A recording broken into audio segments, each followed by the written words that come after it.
que é fiel em toda a minha casa. Boca a boca falo com ele, claramente, não com enigmas, pois ele vê a forma do Senhor.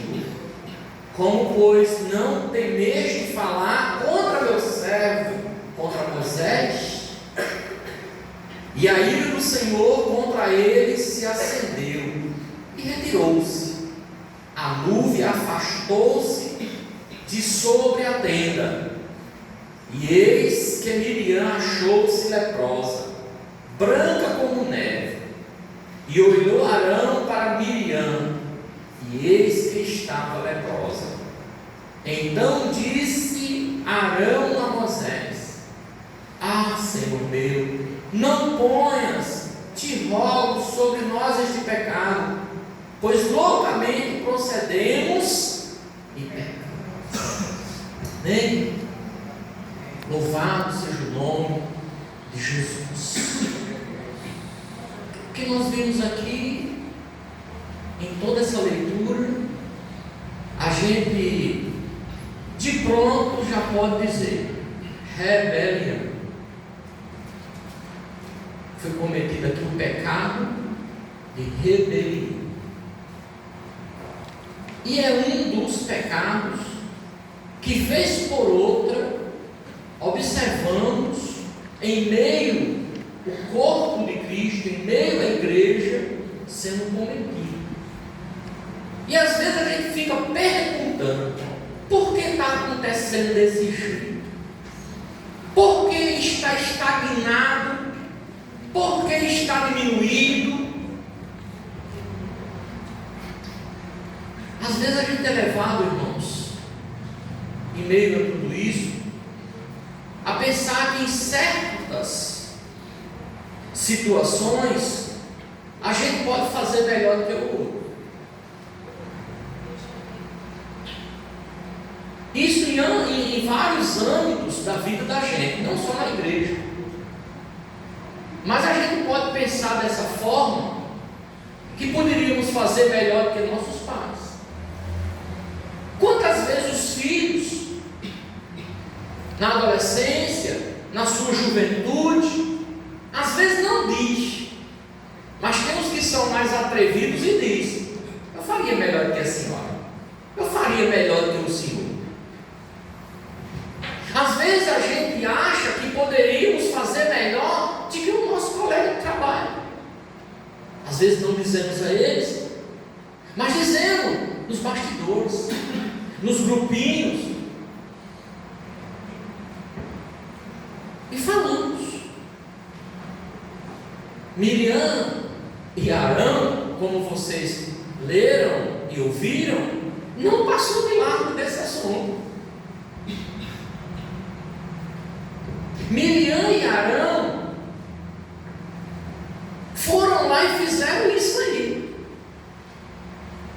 Vocês ouviram o que eles disseram de Moisés? Deus só escuta ele, não escuta nós não. Começaram a menosprezar a liderança, o homem de Deus, seu irmão.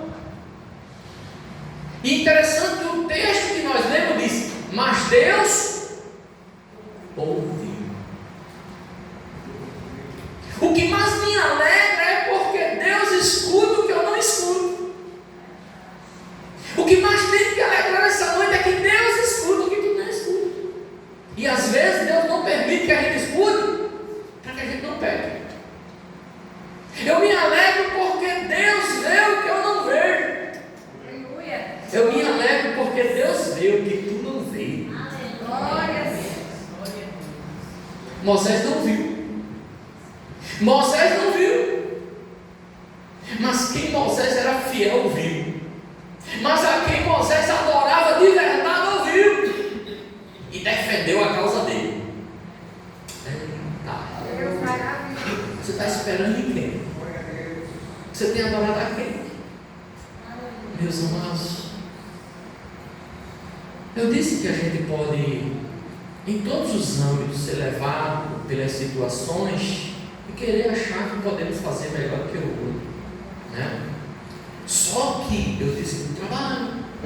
viajei. Mas quando se trata das coisas de Deus, não é como a gente quer, não. Quando se trata, a gente até quer que seja do mesmo jeito lá no trabalho, lá na escola, dentro de casa e meio à família. Mas quando se trata das coisas de Deus, como era bom se fosse do jeito que a gente quer. Não é não. Não é do jeito que a gente quer não, irmãos. Deus tem sua maneira de tratar com cada um. Deus tem sua maneira e os seus para cada coisa. Você vai ver no Novo Testamento, quando ele diz que ele separou para pastor, para profeta, para professor. Eu dizia um dia nessa congregação, por que quando eu passei por um problema aí, eu tive que consultar um advogado e tive que gastar para provar uma inocência? Porque eu não entendi. Porque quando você estamos doentes, a gente vai para o médico e pagamos uma fortuna numa consulta. Eu digo fortuna, não é menosprezando do médico não, porque ele estudou e não foi brincadeira. Eu digo pela situação hoje do nosso capital, eu digo do salário, não menosprezando o médico. Para mim, a consulta dele é válida, ele estudou. O mecânico, quando ele cobra no meu carro, é válido, ele estudou para aquilo. Se eu não sei fazer, eu tenho que pagar. Não é bem assim? Então, se a gente paga, recorre a alguém, é porque a gente não tem conhecimento. E Deus, ele separou. E aqueles que ele separou, ele tem um relacionamento íntimo com ele. Ele tem intimidade com ele. Ele mostra para ele o que não mostra para nenhuma gente. A prova disso é que quando ele mandou carta para as 7 igrejas da Ásia, ele mandou para o responsável da igreja, para que ele comunicasse. E Moisés estava nessa situação, nesse patamar. Mas Arão e Miriam acharam que poderia fazer igual, melhor que ele. O povo de Deus, irmão, estava há 1 ano acampado diante do Sinai. 1 ano estava aquele povo acampado ali, esperando Deus dar as suas leis e estabelecer a constituição para a nação de Israel. O povo estava lá, muitas vezes eufórico, querendo ir, avançar, sair dali. Mas Moisés dizia: calma, Deus não mandou levantar ainda não recebi a ordem ainda para desarmar as barracas. E assim o povo permaneceu ali 1 ano. Se o povo tivesse levantado e baixado, tinha dado errado. Mas mesmo com toda dificuldade de atender o seu líder em dados momentos, duvidando, como nós vimos, invejando, mas ficaram ali 1 ano esperando. Mas aí, depois de 1 ano, Deus disse: levanta acampamento. E eles começaram a se movimentar, desarmar as barracas, e aí começou a jornada da terra prometida. Eu diria que começou o cansaço e o desânimo, porque essa trajetória durou 7 desertos atravessados, mares, rios, entre Moisés e Josué. Começou a reclamar, irmãos, o cansaço, o desânimo, começou o povo a reclamar. Se tem uma coisa que o povo de Deus sabe fazer hoje, bem feito, é reclamar. Mas reclama pela beleza. Reclama quando não tem e reclama quando tem. E não é uma coisa de hoje não, vocês estão vendo que aqui já vem de trás, ó. Já vem de trás. O povo começou a reclamar mediante a jornada. Aleluia. Só que no meio desse povo aí, a gente estava observando que havia um grupo de outra nacionalidade. Resta dizer que esse grupo que estava no meio ali de outra nacionalidade não tinha o mesmo temor dos israelitas, do povo de Deus genuíno. E sabe o que aconteceu? Aqueles que estavam ali caminhando no meio começaram a incitar o povo a levantar a voz com os desejos da carne. Começaram a levantar a voz com os desejos da carne do Egito. Às vezes a pessoa que está caminhando contigo no teu grupo, dentro do teu departamento, na mesma tua igreja, não é convertido, é convencido. Era o que aqueles de outra nacionalidade eram em meio aos israelitas. Eram convencidos. E aí começaram agora, a esticar o povo. Está vendo? Lá no Egito a gente tinha as carnes, tinha as romãs, e tinha isso, e tinha aquilo, e tudo que a gente, ser humano, precisa é de alguém que bota uma pilhazinha na gente. E quando nós não levamos uma vida de oração, fica mais fácil ainda a gente ir uma Maria das outras. Só que aí, em dado dessas vai, instigado por alguém, a gente começa a quebrar ou ferir princípios, como Arão e Miriam fizeram. E quando se quebra princípios, as contas têm que ser acertadas com Deus. O que acontece com Miriam. E aí, Deus ele enviou juízo para aquele povo que só estava reclamando. Deus ele trata, irmãos. Eu costumo dizer lá aos irmãos: bom, irmão, pode fazer. Agora deixa eu dizer, tu tem cartão de crédito? Tem. Eu digo, tu compra a compra e no fim do mês o cartão perdeu. Não, chega. Eu digo, do mesmo jeito, quando a gente está vivendo a vida desordenada, a conta chega. Ela chega. E depois a gente nem sabe, fica perguntando por que isso? Por que isso? A Bíblia diz que ninguém sairá daqui sem pagar o único centavo que você dá. É correção. Só que o povo ficou aterrorizado quando Deus começou a tratar sobre os que reclamavam. Eu vou me adiantar e vou dizer que dos que começaram a jornada, ficaram muito prostrados pelo caminho e não conseguiram entrar na terra prometida. E a maioria foi a murmuração, o reclame, o ouvir quem não devia. Deixa eu dizer uma coisa para vocês, meus amados, mas eu amo muito. Lembre só de uma coisa: perante o grande trono que João tanto falou, é você e Deus. Ninguém, nem familiar, nem teu melhor irmão que muitas vezes te instiga, aquela irmã que te instiga, que não acompanha a visão da liderança e começa a dizer alguma coisa e você talvez embarque nessa jornada. Nada vai poder. Tem aquele que diz: agora é tarde demais, a porta já se fechou.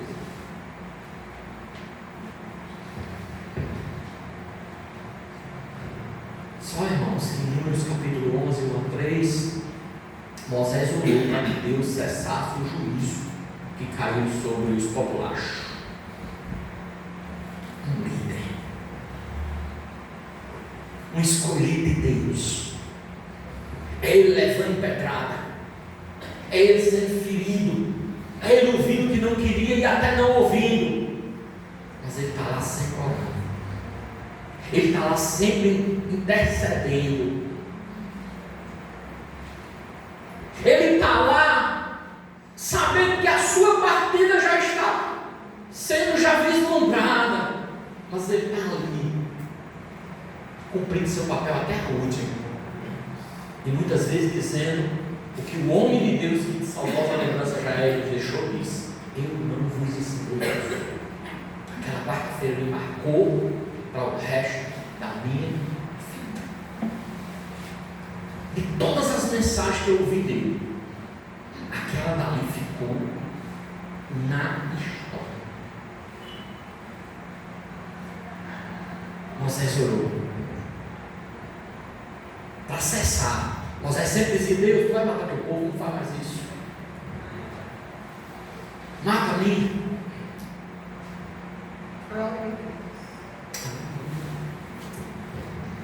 Embora, irmãos, confiasse em Deus, o grande já estava sentindo os efeitos profundos do estresse por causa do povo que estava se rebelando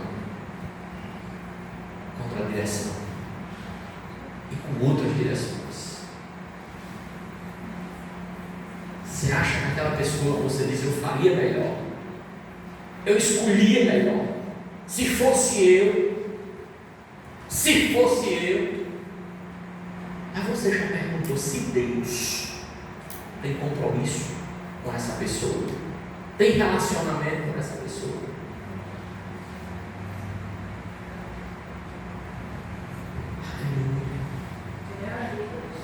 A tarefa de Moisés, irmãos, ela era tão árdua que ele chegou foi pedir a morte.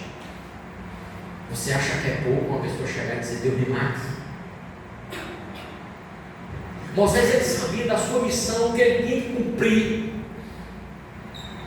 Porque se tem uma coisa que um pai, que uma mãe, que um chefe num trabalho honesto, que um pastor, que um líder de departamento, se uma coisa que ele quer é cumprir a missão que lhe foi posta, o pai quer no final chegar junto com a mãe e dizer: eu cumpri a tarefa de criar meus filhos, de não ser pesado a ninguém, de administrar a minha casa, de viver uma vida digna.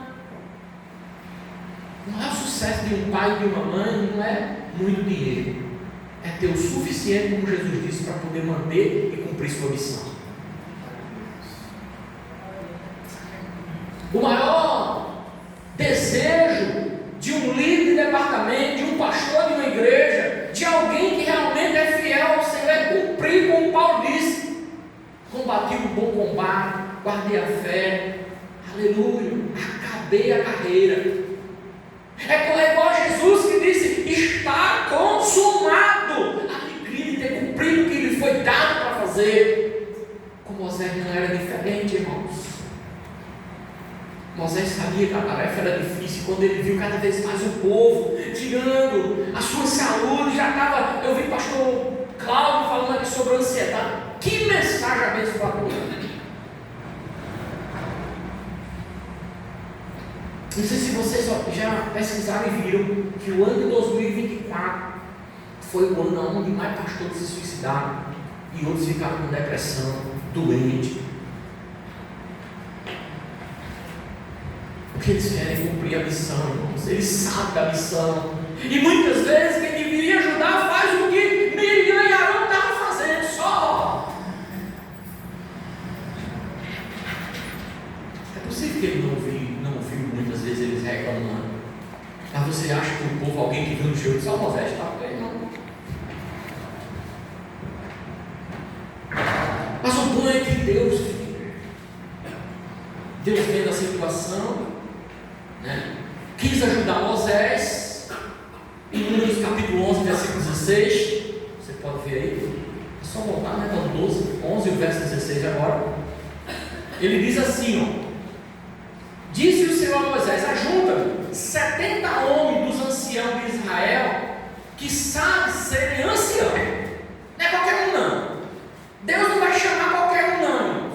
Se Deus te chamou para liderança, para uma posição, procura estar preparado para aquela missão. Nega a ti mesmo. Eu estou falando por mim. Quantas coisas que eu queria fazer, mas eu sei que não queria saber se o irmão ficou rindo. Eu sei que nem pecado é. Mas se eu fizer, alguém vai se escandalizar. Eu sei que não é pecado. Mas dentro da nossa cultura vão dizer: meu pastor, meu irmão carregado, sentado na frente dele pregando. Aí Paulo disse: se até eu comer carne vai escandalizar, eu prefiro não. Né? Então é melhor a gente. Aí ele disse: separa aí 70 homens. Aqui, ó, de ancião, que sabe serem anciãos e superintendente do povo, e o trarás perante a tenda da congregação para assistir ali contigo. será, irmão? Foi porque Deus estava vendo aqui a agonia de Moisés, o povo dando trabalho. Ele disse: faça o seguinte, chama 70 homens aí preparados, 70 homens aí que realmente me adorem, que você sabe quem são, e bota para lhe ajudar. Separa aí os 70. Eles vão profetizar em Israel com você. Eles vão profetizar, a fim de que eles, para que o povo se arrependa disso que estão fazendo, dos pecados que estão cometendo. Não vai ser só você não, é você e 70 agora. Eu estou pedindo que faça. Que coisa linda, rapaz. Aleluia. Interessante é que essa ordem Deus dá ela diretamente a Moisés. Escuta teu lindo não, filho. Escuta não, faz diferente do que vinha sendo feito. Faz diferente. Porque Deus dá ordem a Moisés. Mas parece que seus irmãos mais velhos, a Miriam e o Arão, ficaram foi enciumados. Olha o 12, 1 e 2. Vamos lá. Falaram Miriam e Arão, capítulo 12, né? 1 e 2. Falaram Miriam e Arão contra Moisés por causa da mulher cuxita que tomaram, pois tinham tomado mulher cuxita, e disseram: porventura tem falado o Senhor somente por Moisés, não tem falado também por nós, o Senhor ouviu. Olha, irmãos, o que é que aconteceu aqui? Ficaram enciumados.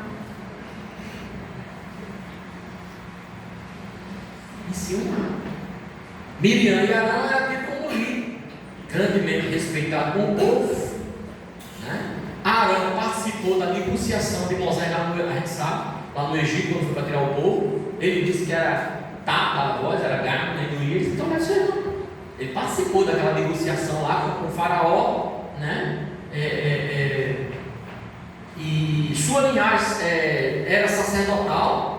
Ele representava o povo diante de Deus também, né? E Miriam era muito sábia nos princípios. Ela tinha um tom de poesia e era da música, vamos dizer, cantora.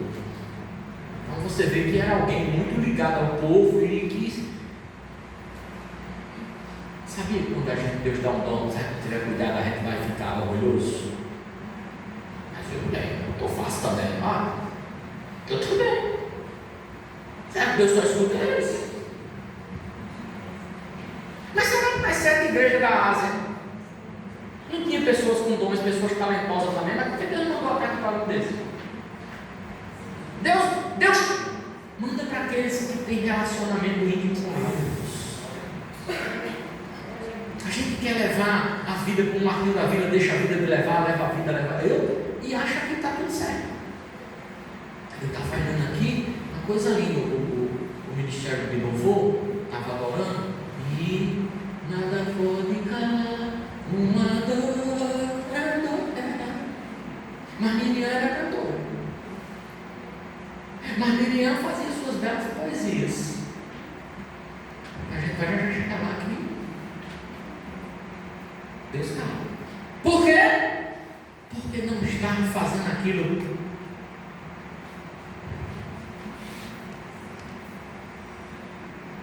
Era só para o povo ver.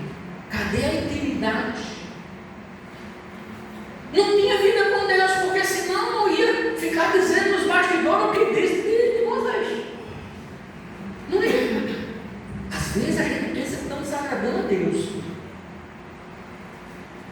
Por isso que eu digo que um pastor uma vez enganou ele disse assim: olha, irmão, vai ter 3 surpresas no céu. É você chegar lá, lembra já que eu disse, cara? É quando você chegar lá, você vai procurar aquela pessoa que você dava o pescoço, que aquela pessoa era tão crente, tão sã, que aquela já era salva. Você, quando chegar lá, vai procurar e não vai achar ela. A outra é aquela pessoa que você via como um miserável, um pecador, e você diz: esse tem jeito de chegar no céu, não. E quando chegar lá, ele ia ver: fulano que era assim na terra. Ele disse que o outro milagre é quando você mesmo olhar e dizer: eu cheguei, estou na praça, estou caminhando. E toda vez que eu falo nesse termo aqui, eu lembro, irmãos, Deus, ele conhece. As crianças dizem: temos que ser coisa mais linda que eles cantaram aqui. Arão E Miriam quis ser um com seu Moisés, com seu. Temos que ser um. Mas às vezes a gente esquece que é assim mesmo. A gente canta com aquela euforia. Somos um pelos laços da mão. Somos um pelos laços. Mas é só cair no grupinho, é só cair na esquina, é só alguém começar a dizer e eu não quero discordar. Aí eu entro e digo a mesma coisa. Foi o que aconteceu aqui. Foi o que aconteceu aqui, irmãos. Ambos tinham o dom de profecia, por determinação de Deus, estava ligado a Moisés na condução do povo hebreu, por isso que ele estava lá. Deus confiou a eles. Também estavam com Moisés na condução desse povo aí, irmãos. Ele disse, pode olhar no Miqueias capítulo 6, versículo 4, a profecia já dizia: e pus diante de ti Moisés, Arão e Miriam. Estava na profecia. Deus dizendo que ia conduzir o seu povo, e quem ia estar lá? Moisés, Arão e Miriam. Às vezes a gente está no plano, no projeto de Deus. Às vezes nós estamos no plano, no projeto de Deus, mas por ciúme, mas por inveja, a gente acaba quebrando princípios. E aí eu digo que Deus não tem afilhado, não, ele tem filho. Deus, ele não tem afilhado, ele tem filho. Por que o Senhor está dizendo isso? Porque um bom pai trata o filho. Você não vai tratar com o filho dos outros, não. Agora com o seu você trata. E por que você trata? Porque você ama. O que ele estava fazendo com a dona Miriam aqui é um tratamento de pai. Ela está no projeto, já ter dito que ela ia conduzir o povo. Arão é a mesma coisa. E ele fazia o que fez. Entrar num dos pecados que a gente vê sendo cometido primeiro em cima, no céu. Porque Lúcifer cometeu o pecado de rebelião. Mas uma terça parte dos anjos com ele. Quantas vezes estamos nós fazendo o mesmo papel, Lúcifer? Dizendo que capeta é isso, que capeta é aquilo, e a gente está fazendo o mesmo papel. Mas eu vou para a igreja na terça, eu vou na quinta, na quarta para a doutrina, eu vou nos ensaios, eu estou no domingo. Miriam é proibido. Arão iniciou de uma coisa muito grandiosa juntamente com seu irmão. Mas se rebelou. Mas levou uma página das escrituras para ficar de correção para nós. E que Deus nos ajuda a não cometer a mesma coisa, irmãos. Porque mostra a posição de Moisés a ponto de influenciar os outros. Esse era o grande problema. Enquanto eles estavam lá, dizendo a uns e a outro que também podia e tal, os outros estavam sendo influenciados contra o grande de Moisés. Por que eles estavam fazendo isso? Agora me perguntando, por que eles estavam fazendo isso? Mesmo sabendo que está influenciando outros para uma situação dessa.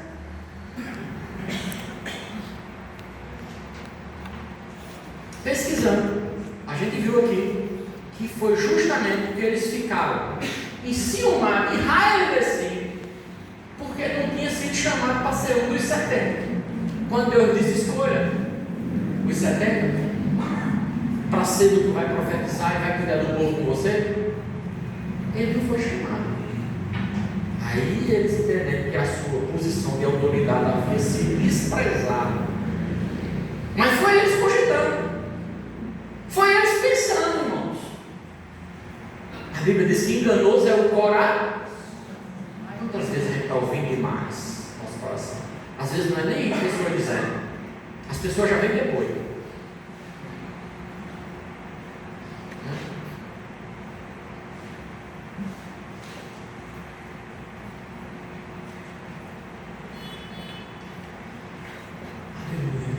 Eles acreditavam que Moisés devia consultá-lo, pois eles estavam no mesmo patamar de liderança. Tomou a iniciativa sem falar conosco. Ele deveria ter vindo a nós, conversar conosco. Veja números aí, né? A gente viu a história aí. Quantas vezes nós estamos tomando atitude dessa mesma forma? Impensada. Eles erram feio. E a Bíblia mostra que eles eram pessoas de oração, irmãos, em comunhão com Deus. Eles eram também, viu? Não pense que eles eram da música. Eles eram pessoas de oração. E eles tinham comunhão com Deus. Só que Deus disse, mas com Moisés eu falo face. É diferente. É diferente. É possível que o irmão que você não dá muita coisa, tenha uma intimidade no secreto com Deus, você nem imagina. Mesmo sabendo que a quem mais é dado, mais é cobrado. Deus cobra. Moisés sabe quanta coisa ele a cumprir a missão dele, Deus cobra. Moisés já estava fatigado. Se você for ler mais os capítulos seguintes e os anteriores, você vai ver que Moisés estava exausto. Moisés estava vivendo já no limite por conta do povo. Só basta você ver quando Moisés subiu para buscar as tábuas da lei, Arão já tinha cometido uma aberração terrível. Tinha pegado a joia e feito um bezerro de ouro para adorar. Mas estava ainda cobrando o irmão. E estava permanecendo. Cobrando o irmão. Posição igual a ele. É bonito. A gente querer ser igual aos outros, mas a gente não tem um mínimo de intimidade com eles. Só que Deus é tudo. Só que Deus escuta tudo. Aleluia. Agora, em vez de ser alegre, em submissão a Deus, agradecer pelo que havia recebido, deixar de se levar pelos desejos da exaltação própria. Eles não olharam isso não, irmãos. Versículo 9, capítulo 12, diz que então a ira do Senhor acendeu-se contra eles, e Deus saiu e os deixou. Deus tinha ido lá na coluna. Você vê ali o texto que e os deixou. Deus ele não pactua, irmãos, com nossa rebelião. Ele nunca pactuou, e a gente não somos queridinhos do século 21 e da geração que está aí, não. Deus ele não poupou nem o filho dele quando assumiu o pecado dos demais, porque morreu numa morte de cruz. Isso aí ele disse que ele levou o pecado nosso sobre si. E Deus nem poupou, porque o brado dele foi: Eli, Eli, lama sabachthani. Deus meu, por que me desamparaste? Mas muitas vezes nós estamos querendo ser um patamar maior até do que Jesus, o mestre.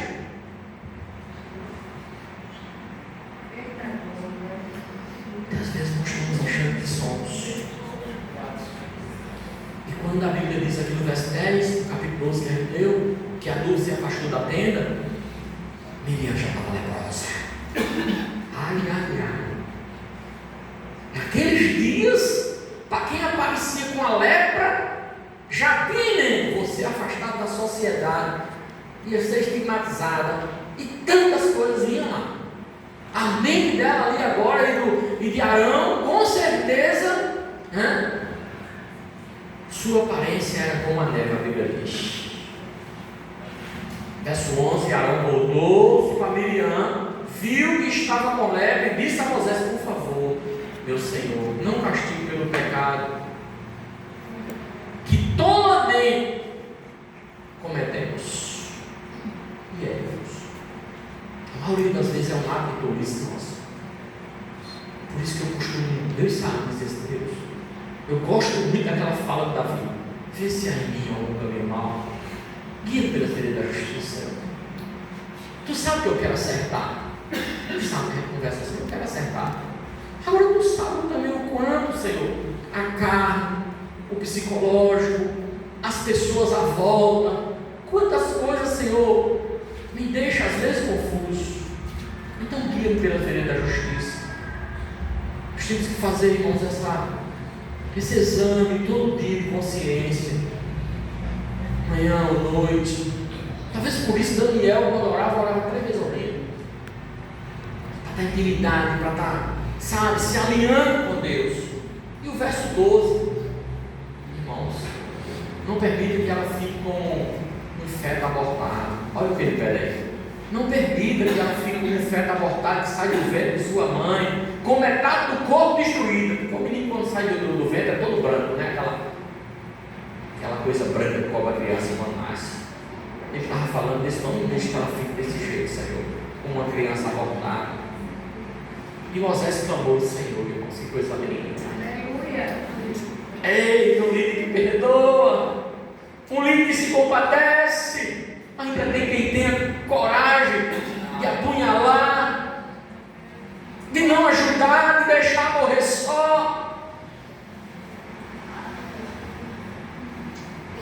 Moisés clamou, Senhor Deus, por misericórdia, concede a cura. Capítulo 12, 9 ao 13. Eita, rapaz. E depois de capítulo 14 até o 16, a gente vai ver que depois de um processo doloroso, Deus concede a cura a Miriam. Ela foi redimida e reintegrada ao acampamento de Israel. Deus, Ele não quer, irmãos, que aquela pessoa que tu acha que já não serve mais fique nessa agenda. Ele quer que aquela pessoa se arrependa, que você chegue lá, ajude aquela pessoa até reintegrar aquela pessoa de volta. Hoje é o corpo de Cristo. Naquele dia o acampamento de Israel, hoje é o corpo de Cristo. Eu sei que você não quer um dia chegar lá e ter na consciência que você poderia ter feito alguma coisa por alguém, aqui ainda, hoje, e dizer, eu conquistei. O bom vai ser você fazer o máximo que você puder, até por aqueles que te perseguem, até por aqueles que te caluniam, para que um dia eles se regenerem e você diga, chegamos. Se encontrar lá, irmão, alegria vai ser perene, quando todos abraçados, quando todos vemos o Cristo.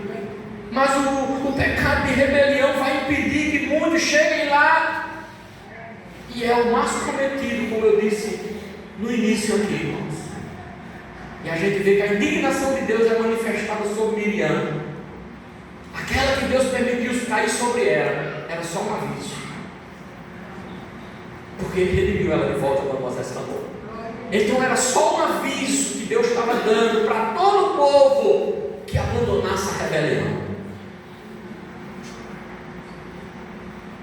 Eu lembro quando eu era menino, bem menino, papai ficava às vezes contando história, né? Folheto da noite, contando aquelas histórias do Lampião, e depois acabava o folheto e ele lia, conta de novo, ele ia cantando para a gente, canta de novo. De vez por outra ele soltava um e ele dizia assim, ai, vou soltar aqui. Mas faz o seguinte, pega uma dela aí para a gente pintar de vermelho. Eu disse, para quê? Ele disse, porque quando a gente pintar de vermelho, as outras tudo se assombram. E vai embora. Então, aí quando eu penso nisso aqui, eu imagino que Deus pega a mão e diz, você vai ser o exemplo. Pegou Miriam, deixou ela branca, leva, o que era mais horroroso naqueles dias, na cultura, para dar um exemplo aos outros, para que os outros não cometessem a rebelião. Então, eu quero concluir meu raciocínio nessa noite, e aquilo que Deus colocou em meu coração para trazer para vocês, dizendo para vocês, irmãos, que esse incidente ele apresenta lições claras aos crentes dos dias de hoje.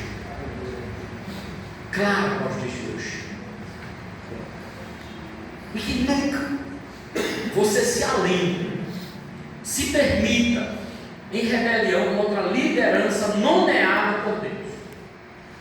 Nunca se alinhe. Não linguajar mais chulo, mais baixo, nunca se junte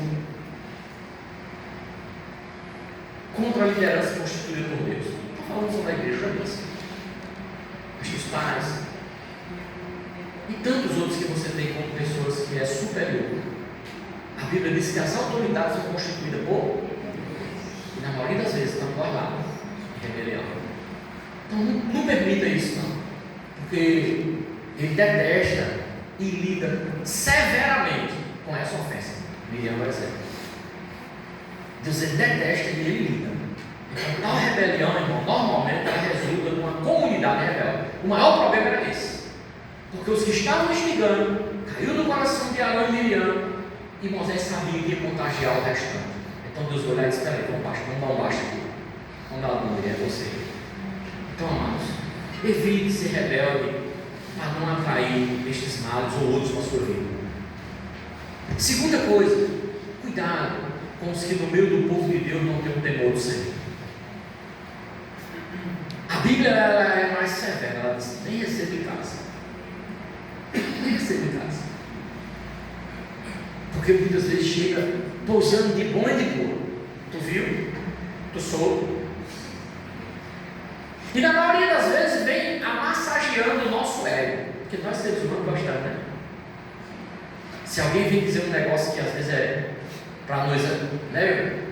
Eu nem gosto. Até com Deus. É assim que a gente se comporta. Eu disse também, foi quando eu disse aqui já. Quando eu disse tudo, eu terminei o ensino médio. E meu sonho era ser médico. E quando eu cheguei no portão, dei aquele grito de né? A última prova tinha sido matemática, a professora tinha me jogado para eu disse já, levado para a final sem eu merecer. E eu mostrei que eu ia fazer a prova e ia, ela não ia me impedir. E quando eu recebi a prova, eu corri para fora e gritei: Aí eu disse: agora, vestibular, porque na época acerta. Aí quando eu pisei o primeiro batendo, o Tancredo Neves, que hoje eu era assim, do nada, com aquela alegria que eu estava, algo forte para dentro de mim disse: se você for, você vai ver muitos morrer na sua mão. Agora, se você ficar comigo, você vai ver muito que a medicina desenganou, voltar a ter vida. Eu tive foi raiva naquela hora, rapaz. Veio de encontro que eu queria, um sonho de ser doutor. Eu era orgulhoso, eu queria ouvir assim: doutor Rogério, não pareça, UTI. Eu achava lindo quando dizia lá, os cabas tudo de branco, um radinho bíblico aqui, né? Doutor Rogério, não pareça na maternidade. Eu digo: é eu. E logo nesse dia, claro que eu não acreditava, mas seguia sempre aqui. Aquela cigana me dizia: você vai ser doutor. Aí eu disse: pronto, eu tenho que ser doutor. E eu já amava a saúde, é minha área. Né? Aí eu disse: não, eu vou deixar você um pouquinho. Você vai ser agente comunitário, vai fazer o melhor que você puder. Agora tu vai ser doutor de alma. Eu disse: aleluia. Aí depois de uns tempos foi passando aquele negócio. E eu dizia: eu não quero. Mas quem pode resistir à vontade do Senhor? Quem pode resistir à vontade do Senhor? Porque ele levou para a cama de UTI 2 vezes. Vai não? Uma foi com 11 anos, 14. Dá para você o tratamento com a criança? E eu sei. E a segunda foi porque o menininho de 11 para 12 anos entendeu, sabia, e começou estudando. E aí ele foi para o 8º ano, festa de formatura, quadra. Aí eu penso assim, que o Senhor viu e disse assim: o frangotezinho criou uma asa. Ele já esqueceu do que a gente conversou lá na UTI com 11 anos. Vamos de novo? Aí começou uma dor, 16 anos, 11, 12, 13, era para 12, não vou chamar 12, era 11 para 12, 13, 14, 15, 4 anos depois. Vamos de novo conversar agora lá no João 23? E a conversa foi séria. Foi 14 dias lá. Mas até eu entender, e a minha primeira conversa foi com o médico. Quando eu cheguei lá, muita dor, e ele só botou o voltando para o nobre. Quando ele botou a mão no meu abdômen, ele disse assim: vou ter que te operar de novo. Aí eu não tinha outro, fazer o quê? Chorar. Porque eu sabia o que doeu a primeira, os 27 dias da primeira, e agora 4 anos depois eu tinha imagem que ia passar tudo de novo. Ele disse: não chora não, está chegando um carnaval, garanto a você que no carnaval você está furando. Aí foi que eu chorei. Aí eu disse: não, doutor, é por causa disso que eu estou aqui já. O negócio é tratamento, o senhor não vai entender, não adianta eu dizer, mas só chorava. Então, Deus trata quem ama. E quando a gente se rebela, eu sei o que é isso. Não é só me enganar. Eu sei o que é isso. Agora aqui também manter um padrão É difícil, por isso ore comigo. Amém. Esqueça não. Eu sei que é difícil. Eu sei que tem irmão aqui que lembra. Eu falei de neto, porque neto, irmão, ela tem uma história. Né, irmão? Aquela hora. Quando eu cheguei aqui, rapidinho, a hora que eu podia estar no ensino. Quando minha esposa estava para operar, e eu tinha desafiado a mim mesmo, porque o dinheiro que eu tinha em casa era R$300. E a cirurgia dela, na época que ela fez, era R$1.300, então faltava 1.000. E eu fui conversar com a prefeita na época, e ela disse: só me deixa de besteira, a gente vai falar com o Lúcia e Vilminha lá em Campina Rua. Eu disse: a senhora não está entendendo, eu sei que a senhora tem o melhor para fazer comigo lá, mas lá não vão deixar eu acompanhar, quem vai acompanhar minha esposa é eu vou fazer particular. Então se a senhora não pode fazer nada, valeu, desculpa, não, venha cá. Ela foi, mandou eu bater um cheque lá, me deu um cheque de 300. 300 com 300 eu tinha 600. Eu digo: está longe ainda, mas Deus já está fazendo, obrigado, Senhor. Aí fui pregar, aí eu fui para a congregação em Acará. Eu estava lá contando com os irmãos. Quando foi no final, o Miguel me chamou e disse: meu irmão, eu conversei com os irmãos e a gente tem R$300 para lhe dar. Opa, já tem 900. Obrigado, Jesus. Aí meu pai criava uma vaca no terreno do Dr. Marquinhos de leite, e estava seca o tempo, o verão, e ele mandou tirar os bichos que viviam no terreno dele, Dr. Marquinhos. E aí ele mandou me chamar lá. Eu fui matar 2 horas antes do ensaio da mocidade, eu ia para o ensaio da mocidade, no estúdio. E quando eu cheguei, ele disse: rapaz, não sei não o que dizer. Eu achei: o senhor mandou me chamar, é o quê? Aí a mulher dele disse: tu não sabe que negão é assim? Vai, negão, tira o Rogério. Ele disse: não, é porque eu mandei o pessoal tirar para os grupos e tal, e tua vaga está aí. Já teve 2 crias, eu queria deixar ela aí. Eu disse: não, o problema é esse. Ele achava que era minha, sabe? Ele pensava que era minha. Era o papai. Aí eu disse: não, o senhor só me dá 3 dias que eu vou procurar um outro canto para que eu possa pagar o fogo para ficar lá. Aí ele disse: olha, eu estou fazendo isso com você, com o coração partido, eu gosto tanto de tudo. Aí espere só 1 minuto. Aí ele foi lá dentro. Aí daqui a pouco lá vinha ele: olha, toma esse dinheiro aqui. Isso aqui é para você pagar e adiantar nos meses. Acho que pagava 20, era 30 por mês. Aí ele: não. Aí ele disse: pronto, para você pagar adiantado para me ajudar. Eu disse: tá certo, doutor, só me dê uns 3 dias ou 4. Ele: não, 5 dias, 6 dias que você arrumar. Tá bom. Aí saí por ali, eu ia para a igreja com o ensaio da mocidade. Passa lá, mano, na igreja. Quando eu passei lá em papai, ele estava em casa, papai. Aí conversei a história com ele, que tinha acontecido, e disse para ele: ele mandou esse dinheiro aqui. Aí o senhor veja que o Zé Regis tem terra com alguém para papai. Ele disse: não, você está nessa perreira com sua esposa aí, fica com esses 300. 900 com 300, meio que 0. Aí eu vim aqui pregar, aqui na igreja. Preguei, e eu disse: irmãos, ora pela minha esposa, contei a situação, não falei nada, não pedi nada. Aí o irmão Osmar mandou também uma contribuição, eu não me recordo, mas sei que foi uma contribuição também para lá, boa. E no outro dia de manhã, chegou um mototáxi lá em casa, parou e disse: a casa de Rogério é aqui? Aí minha esposa estava na área e disse: ele está ali, mas já tem um mototáxi chamando. Aí disse: foi irmã Neca, a da Boticário, lá do Ingá, que mandou isso aqui. E ela dizia que a irmã dela de Recife, quando ela chegou em casa depois do culto, ligou para ela e disse: ô Neca, eu estou aqui, sabe, porque eu fui para a igreja, levei meu dízimo, mas quando chegou lá, disse que não era para dar o dízimo aqui não, esse meião. Ela disse: ô minha irmã, mas eu já tenho caminho, e quando contou a história, põe nela, vai. Aí ela também mandou e já chegou mais 3 chocolates. Ela disse: é para diminuir a amargura aí, vai para sua esposa e o do menino, que era sua mãe. Ou foi 4, né? Era 4 chocolates, eu acho que era do Linanda também, era 4 chocolates que ela mandou, 4 sonhos de falsa.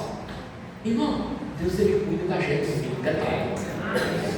Aí quando foi no outro dia, rapidinho, 5 minutos passou, me perdoa. Quando foi no outro dia, é só para aumentar a fé de vocês, para vocês lutarem contra a rebelião, ser fiel ao Senhor. E quando foi no outro dia, eu fui em Mogeiro, preocupado como é que eu ia operar minha esposa.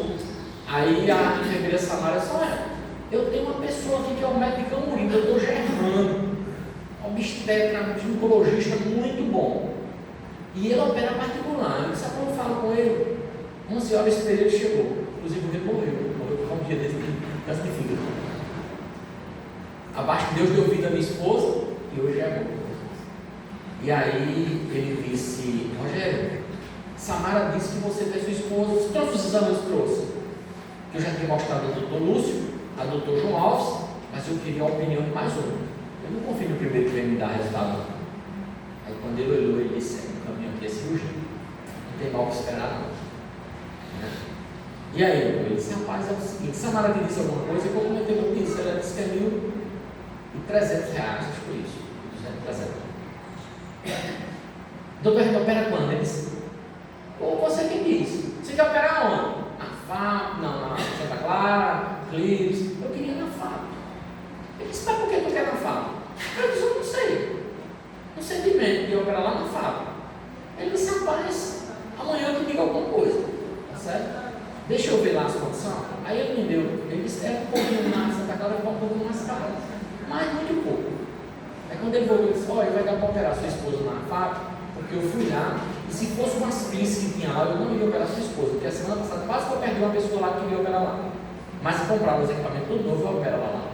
Aí a gente marcou a cirurgia, fizemos, o dinheiro foi arrecadado, eu paguei a ele, que ele trabalhava em Mogeiro, fez a cirurgia, não recebeu no dia lá, eu voltei com esse dinheiro todo indo da bolsa. Eu disse, o senhor não gosta de dinheiro não, então me dê de uma vez? Ele disse, não, eu gosto. Mas tanto na tua mão é melhor do que na minha, porque na minha eu gasto logo e na tua você que está guardado. Eu digo, tá bom, ele vai me dar, deve ser. Aí quando foi depois de uns 5 dias, aí eu disse, você não vai pegar o dinheiro não, eu vou gastar. Ele disse, pronto, você está me aperreando, eu vou. Aí passando de Mogeiro, ele entrou, aí eu fui contar o dinheiro. Não, conta o dinheiro, ele falou assim, para que eu vou contar o dinheiro? Esse dinheiro já está contado e recontado, me dê isso para cá. Jogou lá no cofre do carro e foi embora. Então, irmãos, o que eu concluí dizendo a vocês? Porque Deus ele cuida. Deu para a cirurgia, paguei a biópsia, gastei a medicação que precisou. Deus ele cuida dos meus. Seja fiel. Vigie para que não seja mais um ficar afastado do povo de Deus por causa da rebelião. Deus te abençoe. Ora por nós. Continue orando pelo meu pai, já vereador, tá certo? Ainda está naquela teia de pecado, trazendo aí um bocado de dores psicologicamente, né, para nós, mas eu creio no Deus de milagre, no Deus que perdoou Miriam e Arão e perdoa ele, pode restituir ele ao povo de Cristo aí. Deus abençoe.